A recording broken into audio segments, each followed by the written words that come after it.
সবাইকে স্বাগত জানাচ্ছি টিভিএস লাইমলাইটে। আপনাদের সঙ্গে আছি আমি নুসরাত অনন্যা। বেশ কিছুদিন ধরেই কিন্তু বাংলাদেশের প্রেক্ষাগৃহে হিন্দি ভাষার চলচ্চিত্র মুক্তি নিয়ে চলছে তর্ক ও বিতর্ক। একদল এর পক্ষে কথা বলছেন, আর একদল করছেন বিরোধিতা। কেন এই চাওয়া কিংবা কেন এই বিরোধিতা? আদৌ কি বাংলাদেশের প্রেক্ষাগৃহে হিন্দি ভাষা চলচ্চিত্র আসলেই তা সিনেমা ইন্ডাস্ট্রির জন্য কোনো সুফল বয়ে আনবে কিনা, সেগুলোই আজকে আমাদের আলোচনার বিষয়। এই আলোচনায় যোগ দিতে স্টুডিওতে আমন্ত্রণ জানিয়েছি সহকর্মী সোহেল হাসানকে। সোহেল, আপনাকে স্বাগতম। আপনি শুরু থেকেই এই তর্ক বিতর্ক কিংবা এই আলোচনার সঙ্গে যুক্ত আছেন।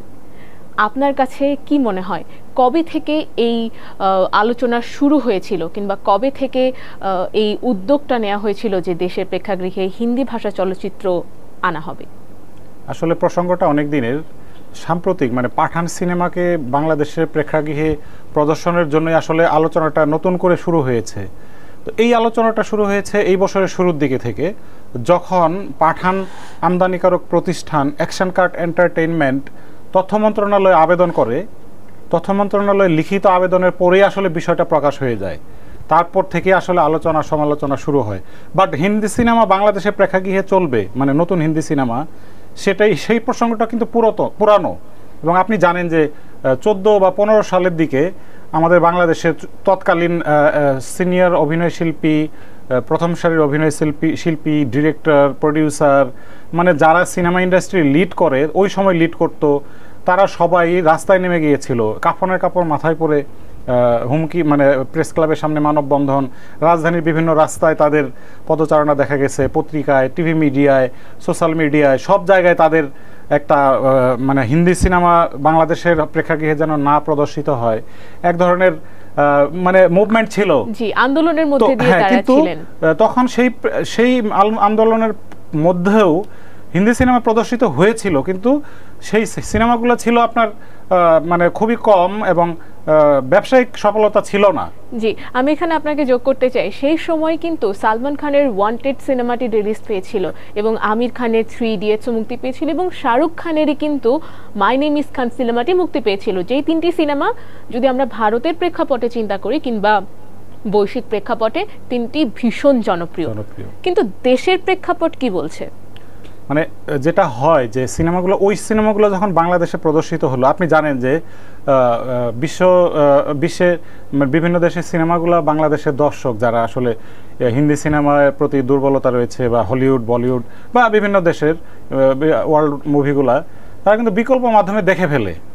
বাংলাদেশের প্রেক্ষাগৃহে চলুক বা না চলুক, এই যেমন পাঠান সিনেমা বাংলাদেশের অনেক দর্শকের দেখা, বিভিন্নভাবে দেখা, আন্তর্জাতিক প্ল্যাটফর্ম বা বিভিন্নভাবে, কেউ ভারতে কেউ দেখে আসছে, আপনি হয়তো জানেন। কিন্তু বাংলাদেশের প্রেক্ষাগৃহে চললে কিছু দর্শক কিন্তু দেখবে, যেমন যে দর্শকগুলোর হাতে স্মার্টফোন নাই, প্রযুক্তি নাই, মফস্বলের দর্শক, তারা কিন্তু প্রেক্ষাগৃহের বাইরে আসলে এই সিনেমা বা কোনো সিনেমাই দেখার সুযোগ পায় না। সেই জায়গা থেকে ওই সিনেমাগুলো ওই সময় আসলে এত বেশি বিভিন্ন বিকল্প মাধ্যমে দেখে ফেলছিল বাংলাদেশের দর্শক, যে কারণে প্রেক্ষাগৃহে যাওয়ার প্রয়োজনীয়তা বা বাস্তবতা ছিল না, বা সেই কারণে ব্যবসায়িক সফলতা আসেনি। কিন্তু এখন যেটা হয়েছে যে পাঠান সিনেমাটা ওয়ার্ল্ড ওয়াইড একটা ব্যবসা সফল সিনেমা, এবং শাহরুখ খান একটা নতুন কিছু। শাহরুখ খানের সিনেমার বাংলাদেশের দর্শক ভক্ত অসংখ্য। আমি মনে করি যে যারা সিনেপ্রেমী, বাংলাদেশের সিনেমা দেখে, তাদের থেকেও বেশি ভক্ত রয়েছে শাহরুখ খানের। বাংলা সিনেমা দেখে না এরকম অনেক লোক শাহরুখ খানের সিনেমা দেখে। তো সেই প্রসঙ্গ থেকে পাঠান সিনেমাটা বাংলাদেশের প্রেক্ষাগৃহে যে চলবে, অলরেডি সব আয়োজন চূড়ান্ত। আজ থেকে বিভিন্ন প্রেক্ষাগৃহে অলরেডি শুরু হয়েছে, এবং আমার কাছে যতটুকু তথ্য রয়েছে, আমদানিকারক যারা এই সিনেমাটা প্রদর্শনের অনুমতি পেয়েছে এবং প্রদর্শিত করছে, তারা 38টি প্রেক্ষাগৃহে, এর মধ্যে 8টি সিনেপ্লেক্স এবং 30টি ইন্ডিপেন্ডেন্ট সিনেমা হল বাংলাদেশের বিভিন্ন প্রান্তে রয়েছে। এই সিনেমা হলগুলোতে প্রদর্শিত হবে, আজ থেকে শুরু হয়েছে সকাল থেকেই। আর আরেকটা যেটা বলি যে ওদের সাথে কথা বলে আমি জেনেছি যে সিনেমা হলের চাহিদা ছিল, প্রচুর চাহিদা ছিল, এবং তারা বলছে যে 100-র বেশি সিনেমা হল তাদের সাথে যোগাযোগ করেছে এটা প্রদর্শন করার জন্য। কিন্তু এই সিনেমাটা এই আমদানিকারক প্রতিষ্ঠান তাদের নিজস্ব প্রযুক্তি দিয়ে প্রদর্শিত করবে সেন্ট্রাল সার্ভারের মাধ্যমে। এবং তারা আরেকটা জিনিস যেটা বলেছে, আমার সাথে কথা হলো এই কয়েকদিন আগে, এই সিনেমাটা যখন ডিস্ট্রিবিউট করছিল তখন তারা একটা হলের পরিবেশ নিয়ে খুবই সচেতন। তারা বলছে এইরকম যে যে প্রেক্ষাগৃহগুলোতে মানে ওয়াশরুম এর সুব্যবস্থা নাই বা যেখানে মহিলাদের এই ওয়াশরুমের ব্যবস্থা নাই সেসব জায়গা তারা দিবে না। মানে তারা এই জিনিসটাকে ফোকাস করতেছে যে সিনেমা হলে এখন যে অবস্থা, সিনেমা হলের ভেতরে সিটিং ক্যাপাসিটি খুবই বাজে, আর ওয়াশরুমের কথা তো উল্লেখ করারই প্রয়োজন নাই, সেখানে খুবই ভয়াবহ অবস্থা। কিন্তু এই আন্তর্জাতিক মানের একটা সিনেমা তারা প্রদর্শন করবে, সেক্ষেত্রে অনেক ভালো শিক্ষিত রুচিশীল দর্শকের যাওয়ার সম্ভাবনা রয়েছে। তো ওই বাস্তবতাটাকে মাথায় নিয়ে সার্ভিসটাকেও সেই পরিমাণ কোয়ালিটিফুল যে ওই কোয়ালিটির দর্শক যদি যায়, গিয়ে যদি দেখে যে ওয়াশরুমের এই অবস্থা, হয়তো সে বাইরে এসে আরেকটা দর্শককে নেতিবাচক করবে, নেতিবাচক রিভিউ করবে। জি, তবে আপনি প্রযুক্তির কথা বলছিলেন। আমরা জানি যে একটা গ্লোবাল একটা সিনেমা পাঠান, এবং বিভিন্ন দেশে এটা প্রচার হয়েছে এবং দর্শক ভীষণ পছন্দও করেছে। বাংলাদেশের প্রযুক্তি কি ততটা উন্নত, কিংবা বাংলাদেশের যে সিনেপ্লেক্সগুলো আছে, যে প্রেক্ষাগৃহগুলো আছে, সেগুলো কি পাঠান চালানোর মতন সামর্থ্য রাখে কিনা? সিনেপ্লেক্সগুলোতে রয়েছে, কিন্তু সিনেপ্লেক্স তো খুবই কম। আপনি জানেন যে খুবই মানে লিমিটেড সিনেপ্লেক্স শুধু ঢাকা, রাজশাহী, চিটাগং বিভাগীয় শহরগুলোতে রয়েছে, এর বাইরে নাই। জেলা শহরে তো প্রশ্নই আসে না। সিনেপ্লেক্সগুলোরও কিছু প্রযুক্তিগত সমস্যা রয়েছে। আর এই সিনেমাটা পাঠান যারা নিয়ে আসছে, এবং আমি যতটুকু জানি যে ওরা আরও কয়েকটা হিন্দি সিনেমা নিয়ে আসবে, নতুন কথা হয়েছে। তো যদি এই প্রতিষ্ঠানের হাতেই পরবর্তী আন্তর্জাতিক সিনেমাগুলো আসে, তো সেক্ষেত্রে তাদের ক্যাপাসিটিটা 30, 8টা তো সিনেপ্লেক্স, 38। তো তারা বলছে যে যদি ব্যবসায়িকভাবে সফল হয় পাঠান, সেক্ষেত্রে সেকেন্ড সিনেমায় তাদের প্রযুক্তির ব্যবহারটা বা প্রযুক্তির যে সামর্থ্য সেটা বাড়াবে। আরেকটা যেটা আপনি বললেন যে বাংলাদেশের সিনেমা হলের কিচ্ছু নাই, মানে ঢাকার বাইরে বা ঢাকা শহরের মধ্যেই অনেক সিনেমা হলের মানে ডিজিটাল প্রযুক্তি যেটা নাই, আপনি জানেন যে খুবই নরমালও নাই। যেটা জানেন যে এর আগে জাজ মাল্টিমিডিয়া নামে একটা প্রযোজনা সংস্থা, তারা বিভিন্ন সারা বাংলাদেশের বিভিন্ন সিনেমা হলে তাদের প্রযুক্তি সেট করে তাদের প্রযোজিত সিনেমা এবং অন্যদের সিনেমা প্রদর্শিত করত এবং নিজস্ব লোক নিয়োগ করে। প্রসঙ্গটা দীর্ঘদিন ধরেই চলে যে বাংলাদেশের যে রিয়েল সিনেমা হলগুলো রয়েছে সারা দেশে, কেন দর্শক যায় না? কারণ দর্শকের একটা বিশাল অংশ প্রযুক্তির সঙ্গে অ্যাডজাস্ট হয়ে গেছে, তারা অ্যাপসে চলে গেছে, মোবাইলে দেখতেছে, বিভিন্ন ধরনের টেলিভিশন, ইন্টারনেট, ডিশের মাধ্যমে অনেক কিছু দেখছে, কিন্তু সিনেমা হলে যাওয়ার পরে দেখে সেই অ্যানালগ, সেই পরিবেশটা নাই। তো চেঞ্জ আমি মনে করি যে এইভাবে একাধিক বারবার যদি আন্তর্জাতিক সিনেমা আসে, আন্তর্জাতিক সিনেমাগুলো প্রদর্শনের একটা চাপ থেকে যদি বাংলাদেশের প্রেক্ষাগৃহগুলো যদি ডিজিটালে রূপান্তরিত হয় ফাইনালি ফুললি, তাহলে হয়তো আমি মনে করি যে সিনেমা হলে যে দর্শক যায় না, দর্শক হয়তো যাবে। বাংলাদেশি সিনেমাগুলো ডিজিটালি রূপান্তরিত হবে, প্রদর্শিত হবে। মূল কথা যে যদি ডিজিটালাইজেশন হয়, কিংবা যে প্রেক্ষাগৃহগুলো আছে, সিঙ্গেল স্ক্রিনগুলো আছে, সেগুলো যদি সময়ের সাথে আধুনিক হতে পারে, দর্শকের যে অভাবটা আছে সেটা পূরণ হবে, এবং আমাদের সিনেমা হল বন্ধ হয়ে যাওয়ার যে আক্ষেপ আমাদের, সেটাও ঘুচবে। তবে এখানে কিন্তু ঘুরে ফিরে আলোচনা সেই শুরুর দিকে যাচ্ছে যে প্রথম দিকে যখন এই হিন্দি সিনেমাগুলো আসার কথা চলছিল, তখনও কিন্তু একদল শিল্পী, আপনি যেমনটা বলছিলেন, আন্দোলন করেছে, প্রতিবাদ করেছে। তাদের মধ্যে কি কেউ এবারও যখন এই দফায় নতুন করে সিনেমা আসার কথা চলছে, তারা কি কেউ সমর্থন করেছে, নাকি তারা যেমন আগের জায়গায় ছিলেন এখনো তারা সেই জায়গাতেই অটল আছেন? চলচ্চিত্র সংশ্লিষ্ট 19টি সংগঠন রয়েছে বাংলাদেশে, চলচ্চিত্রের বিভিন্ন সাইডের, তারা সম্মিলিতভাবে একটা মিটিং করে। মিটিং করার পরে সম্মিলিত একটা ডিসিশন যে মানে সবাই একমত যে হিন্দি সিনেমা বাংলাদেশে আসুক। এর জন্য তারা লিখিত আবেদন করে তথ্য মন্ত্রণালয়ে জানায়। তথ্য মন্ত্রণালয় আসলে এই পুরা বাংলাদেশের চলচ্চিত্র ইন্ডাস্ট্রির মতামতটাকে গুরুত্ব দিয়েছে। তারা আসলে নিজেদের কিছু মতামত দেয়নি। তারা বলছে বাংলাদেশের সিনেমা অঙ্গন যদি চায় তাহলে আমরা অনুমতি দেব। সবাই চেয়েছে, সবাই আবেদন করেছে একসাথে, এবং সবার সাইন আছে। এবং আপনি যে প্রসঙ্গটা তুললেন, তো এর মধ্যে থেকে বিশাল একটা অংশ একসময় আন্দোলন করেছে, কয়েকজন এখনো বাইরেই রয়ে গেছে।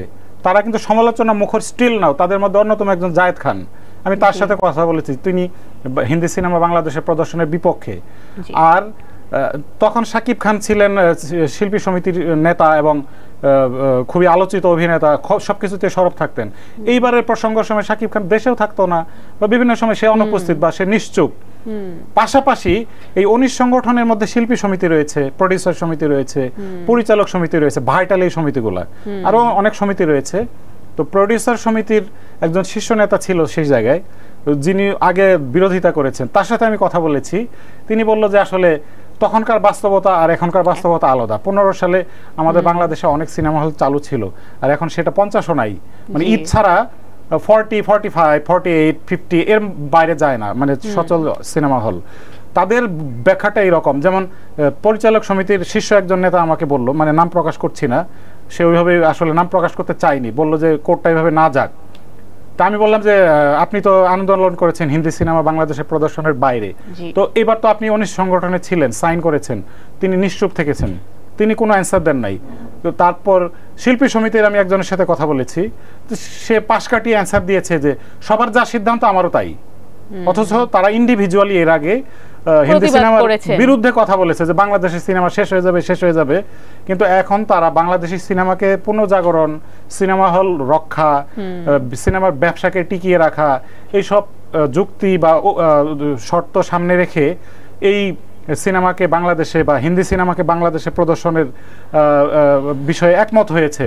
তো এখনো কিন্তু একটা বিরাট অংশ এটার বিরুদ্ধে রয়ে গেছে, কিন্তু কথা বলছে। আগের যে বিরুদ্ধে ছিল 100 জন, সেই জায়গায় হয়তো এখন সংখ্যাটা কমে আসছে। তবে আমরা যেমনটা জানি যে যদি আমরা কোনো সিনেমা আনতে চাই, বিশেষ করে আমাদের প্রতিবেশী দেশের কোনো সিনেমা আমরা আনতে চাই, সেক্ষেত্রে কিন্তু আমাদের বেশ কিছু চুক্তি বা শর্তের মধ্যে থেকে আনতে হয়। এবং এক্ষেত্রে পাঠানের ক্ষেত্রে আমরা জানি যে 7টা চুক্তিকে সামনে রেখে বা 7টা চুক্তির উপর ভিত্তি করেই এই সিনেমাটা আমদানি করা হচ্ছে। এছাড়া আর কি কি শর্ত ছিল এই চুক্তির মধ্যে? সিনেমা আসবে সফটওয়্যার মতো করেই, বাংলাদেশের সিনেমাটা আসা পরে প্রদর্শনের জন্য সরকার এবং সিনেমা সংশ্লিষ্ট যে সংগঠন, কর্তা ব্যক্তি বা এই সংশ্লিষ্ট যারা রয়েছেন তাদের সঙ্গে একটা নীতিমালা তৈরি হয়েছে। সরকার এবং সিনেমা ইন্ডাস্ট্রি যৌথ সমন্বয় করে সেই ইন্ডাস্ট্রি, মানে সেই শর্তগুলো এইরকমই যে ওই 2 বছরের জন্য চুক্তি হয়েছে।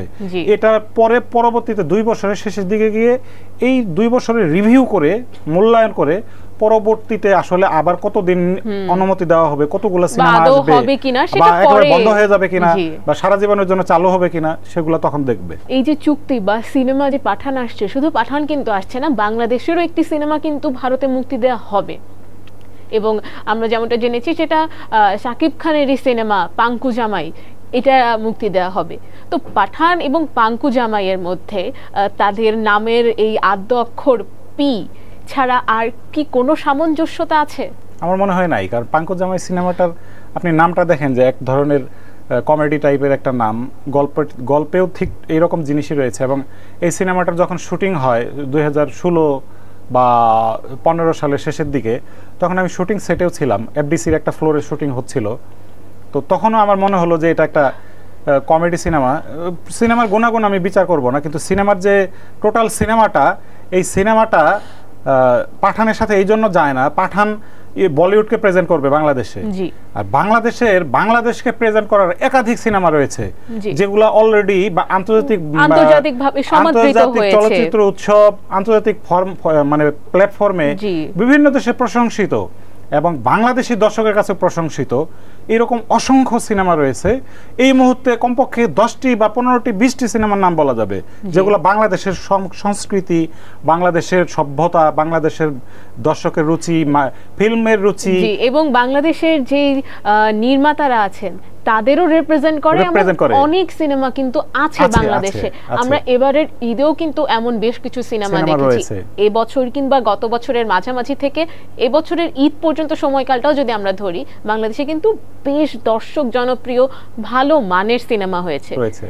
এমনকি আমরা যদি 10 বছর আগেও যাই, সেক্ষেত্রেও রয়েছে। তো এতগুলো ভালো সিনেমার মধ্যে থেকে কেন পাঙ্কু জামাইটাকে বাংলাদেশকে রিপ্রেজেন্ট করার জন্য পছন্দ করা হলো? এটা যাদের হাতে দায়িত্ব ছিল এই সিনেমাটা ওইদিকে পাঠানোর, হয়তো তাদের সমন্বয়হীনতা বা মনোযোগের অভাব, বা যারা আসলে দায়িত্বপ্রাপ্ত ছিল তাদের দক্ষতার অভাব হয়তো হতে পারে এরকম, অথবা তাড়াহুড়ো করে পাঠানো হয়েছে। সেটাও একটা হতে পারে, কারণ একটা সিনেমা বিদেশে রপ্তানি করার জন্য যে ধরনের সময় দরকার, কিছু প্রসিডিউর দরকার, বা হয়তো যে সিনেমাটা আমদানি করার বা ওখানে পাঠাবে, আমরা যে কথাগুলো বললাম যে বাংলাদেশকে রিপ্রেজেন্ট করে, সেই সিনেমাগুলো সংগ্রহ করার ক্ষেত্রে হয়তো কোনো জটিলতা থাকতে পারে, নানা ধরনের প্রবলেম থাকতে পারে। দোষ না, আসলে পর্দার আড়ালে যে বিষয়টা থাকে অনেক সময় আমরা হয়তো একটা অনুমান করি, সেটা নাও থাকতে পারে, হয়তো সময় স্বল্পতা, নানা ধরনের, মানে আসলে তাদের দোষ দেওয়া যাবে না। হয়তো কোনো একটা সমস্যার কারণে সিনেমাটা গেল, কিন্তু আসলে মানে বাইরে থেকে আমরা যা দেখবো, আমরা আসলে বাইরে থেকে দেখলে সমালোচনাটাই করব, কিন্তু ভেতরের সিনটা অন্যরকম হতে পারে, কিন্তু এটা ফাইনালি বাংলাদেশকে রিপ্রেজেন্ট করবে, এটাও মাথায় রাখতে হবে। যে কারণে হোক, আমাদের সামগ্রিক, আমরা যদি সময় স্বল্পতার কারণে বা আমদানি মানে সিনেমাটা ওই প্রতিষ্ঠানকে কাছ থেকে নেওয়া বা তারা না দেওয়ার কারণে এগুলো বাইরে দেখা যাবে না। ইন্ডিয়া দেখবে যে, ইন্ডিয়ার দর্শক দেখবে পাঙ্কু জামাই আসছে বাংলাদেশ থেকে, সেটাই তারা দেখবে, কিন্তু এগুলা দেখবে না। অতএব আমাদের এই জিনিসগুলোর দিকে ভাবা দরকার ছিল, বা মনোযোগী বা গুরুত্ব দেওয়া দরকার ছিল। আশা করা যায় যে যেহেতু এখন এরকম একটা চুক্তি হয়ে গিয়েছে এবং এই আদান প্রদান চলতে থাকবে, আশা করা যায় যে এরপর থেকে সংশ্লিষ্ট কর্তৃপক্ষ যারা আছেন তারা এই বিষয়টাকে যথেষ্ট মনোযোগ দিয়ে দেখবেন। আমরা আশাবাদী যে, মানে হতাশাবাদীদের দলে আমরা না যাই, যেভাবে পাঠান বাংলাদেশে আসবে, বা এরপরে হয়তো সালমান খানের কোনো সিনেমা আসবে, আমির খানের আসবে, আমাদের বাংলাদেশে তো ওই রকম অনেক সালমান খান, আমির খান রয়েছে বাংলাদেশের প্রেক্ষিতে, আমাদের শীর্ষ নায়ক অনেকগুলো রয়েছে, এবং প্রচুর মেধাবী অভিনয় শিল্পী, ডিরেক্টর, প্রডিউসার, চিত্রনাট্যকার, অনেক সুন্দর সুন্দর সিনেমা হচ্ছে। সেই আমাদের বাংলাদেশের বেস্ট সিনেমাগুলো ওইদিকে যাক, আমাদেরও কথা তাই। নতুন ওইদিকে পাঠান যদি নতুন আসে, আমাদের বাংলাদেশের নিউ রিলিজ সিনেমা ওইদিকে যাবে। সোহেল, আপনাকে অনেক অনেক ধন্যবাদ আমাদের সঙ্গে আলোচনায় যুক্ত হওয়ার জন্য। দর্শক, আমাদের আলোচনা শুনে বুঝতেই পারছেন যে এই আলোচনা যতটা জটিল ততটা কিন্তু মজারও। তাই আপনি যদি পাঠান দেখতে চান, প্রেক্ষাগৃহে কিন্তু চলছে, যে দেখে আসতে পারেন। দেখার পর কেমন লাগলো জানাতে ভুলবেন না। সেই সঙ্গে আমাদের কন্টেন্টগুলি যদি আপনার ভালো লেগে থাকে, লাইক দিন, শেয়ার করুন এবং টিভিএস এর সঙ্গেই থাকুন।